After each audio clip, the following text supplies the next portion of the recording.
in de tijd veranderen, ja, inderdaad. Skrokken niet, hè?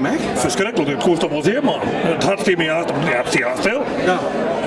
Nou willen ze het plak vinden wat Salomon Levi wennen had. Zouden ze daar in slagen? Nou, dat denk ik wel. Alle papieren hebben nalaten en dan komen ze er wel. Alleen het zou wel heel mooi zijn dat met de tijdmachine dat Nijhuis echt weer van omgaan in Ustiel. Wat is nou een echte wedstrijder? Ja, een echte bestrainer. Die stiert van wat er zegt. Die doet het, die draait er net omheen. Het is een gemeenschapsmeisje, het is een vuurfretter, maar het is gewoon een oprecht eentje meisje. Ja, dat denk ik. Vinden je mij dat de hele wedstrijd naar dat steekmaat in komen? Dat zou wel mooi zijn. Ik zou het zelf wel graag in. Ik ben geen verhinderd, ik hier graag in wil. Maar in elk geval, ja, ik vind als een beetje gevoel en roet in de wedstrijd had, dan mast dit bij mij. Ja. De zinnen schiet al even oerstoor, brengt ze hier boom, elke dag op mij. Koest door de snuiper? Kooi ik de snuiper? Nee, die kooi ik net. Nee. De man van de snuiper die had mij, ja, die lien zo'n beetje benaderd van dit blad. Die zei van, we maken zijn blad op Salomon Levi. Wordt daar een mijnwerkje. Nou, dat lijkt me hartstikke mooi.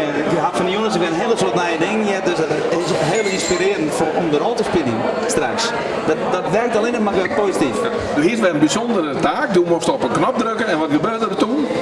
En toen kwam uiteindelijk het precieze plak met hij leeft had hier in de Westreen. En dat wie op de Keimer Sikkerma bij. En dat is ongeveer 1200 meter hemelsbreed van de plak waar ik opgegroeid ben. Ik ben op de Poststad opgegroeid. Daar ik zou je niet wennen. En mijn paken meppen wennen direct in de buurt. Dus ja, dat is een heel bekend terrein voor mij. Die paken hier in de volk. Ja, Beul. Ja, dat is dat. Dat is een hele emotie, maar die weer ook griezelig sterk. Dus dat ze dan schroeven, jongen, van dat Salomon Levi. Lieds wie net zo sterk, dat komt dan waarschijnlijk weer van de andere kant, want mijn paken wie is die weer heel sterk. En dat is weer, uit die hielkoe komt het wel dat ik een aanstaande ben van Salomon Levi. Wat moeten we trainers nog doen om het in column te zien? Nou, ze mij het eigenlijk net missen. Het is natuurlijk, het gaat over een trainer, misschien wel de bekendste trainer, Salomon Levi.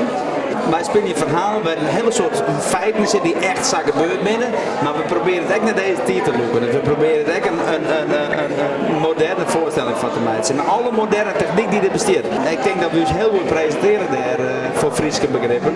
En het gaat natuurlijk over de roots van de wedstrijder. Dit mij eigenlijk net missen. Ik vind geen reden om muziek van de kast of zo, dan mij erin.